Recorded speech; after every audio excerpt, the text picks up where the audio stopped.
So my name is Megan. With me, I have Chris. He was actually a municipal clerk for 16 years before he came to work for us at HayGov. I miss it a little, but only a little. Sometimes I miss it a lot, but sometimes I miss it a little. Today, I'll just be doing a short presentation at the beginning, and I'll go and show you in the app a little bit. So the topic today is maximizing your efficiency with a municipal payment solution.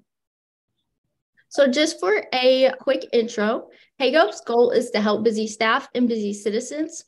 We're currently used by over 180 municipalities, and our goal is to help you save time. So the problem that we noticed was that lots of cities are still using cash and check, and millennials want convenient mobile payment methods. Millennials like Megan, like that one.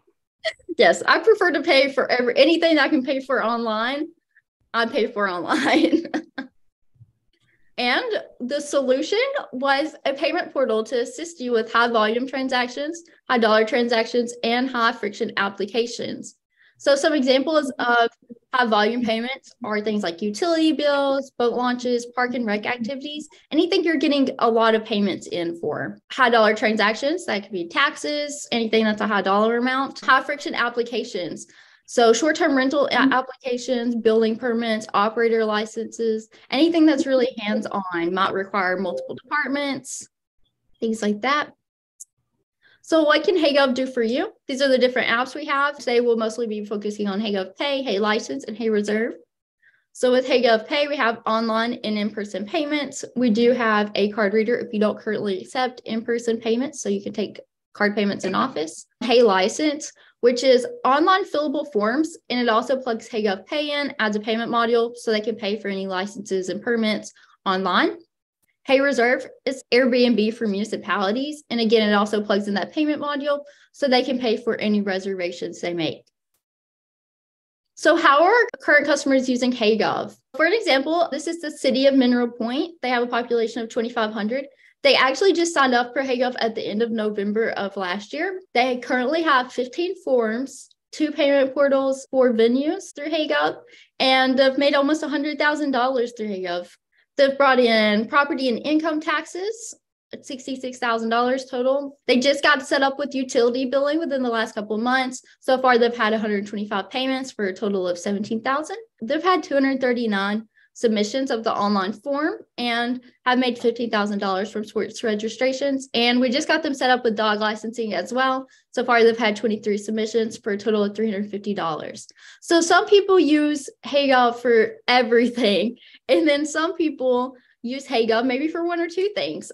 We create a custom solution for your municipality. We know that no 2 municipalities are alike.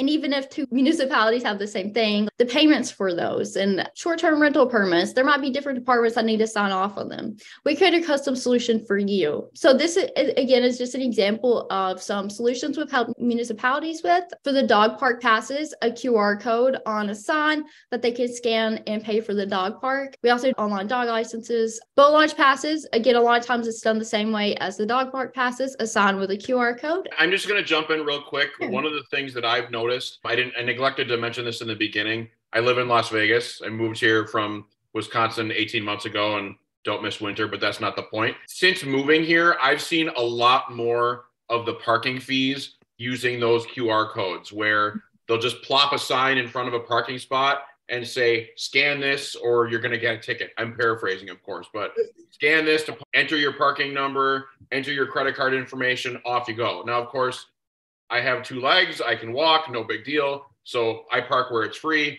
but I've seen this popping up a lot more. And even in some of my travels, it really seems in like the past year or so, more people, especially for parking fees, are really latching onto those QR codes as a way to charge them. You don't have to staff a booth with a person at like a parking garage. You don't have to worry about getting a drop box with an empty envelope or something like that. So I've seen a lot of those. And when I was a clerk, we had a boat launch in my municipality, and we had one of those old school drop boxes where you filled out the envelope and put your cash in, and in goes the money. And sometimes we got empty envelopes. So it really will cut down on a lot of that, and it really makes it easier for everybody. I'm still adapting to that, but they really are popping up everywhere. So just keep an eye out when you're out. Another weird thing about a QR code, I was on a a flight for a conference for work, and on the napkin on Delta Airlines was a QR code on the napkin to sign up for Delta Sky Miles. And I'm just like, what is going on here? So they really are everywhere. So keep an eye out. You're starting to see them in really weird places you never thought you would, but everybody's really latching on to this idea of scanning a QR code for a payment or for more information or something like that. And they're really catching on. And I feel like they have advantages over kiosks, because sometimes kiosks, they have technical issues and then people aren't able to make payments and they have to worry about getting a ticket for not being able to make that payment. That's an issue that we've heard from like boat launches and parking fees as well. All right. How can online payments increase your efficiency? So I'll give you a couple of examples. If you use on-site QR codes, the residents are paying remotely. It's completely hands-off for you. They are taking ownership of that payment. You're not having to worry about taking those payments, sitting there, babysitting them through them. No, they're scanning and filling out their payment information on their phone. A lot of people already have their payment information saved in their phone. So all they have to do is click and it auto-populates their card information. It's really easy for them. That's how I prefer to pay for things. If you bring your utility bill payments online, if you haven't already, we can make auto reconciles with your accounting software. It's less of a headache for you. And you have more time to get things done. So with HeyGov, you get white glove service. And what that means is that we build the forms for you. We also work with your department managers. So for example, if there is a form that requires multiple departments to sign off on it, we can train each department how to use HeyGov. You don't have to worry about sitting down and teaching them, being the one who facilitates all of that. We meet with them individually. If they have things they want to use HeyGov for, we can meet with them to set that up. You don't have to worry about being a middleman and talking to us and facilitating that information. We'll meet with them directly. We can also integrate with your accounting software. Again, I briefly mentioned that. We have two methods we usually use, which is the auto reconciliation, or we can do a file swap method where what you export from HeyGov imports nicely into your accounting software so you don't get any errors. And that way you're not having to double enter everything.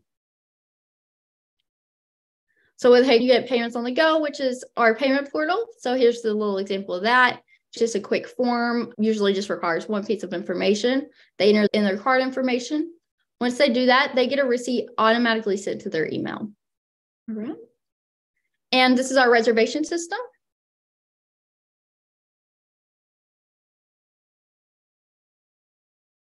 So with HeyGov, again, the reservation system, you have an availability calendar. And with that, once you pick a time slot, you can fill out the form. We build this form custom to you, whatever information you need for your venue reservations. And again, at the end, it has the payment module built in. All they have to do is enter in their card information.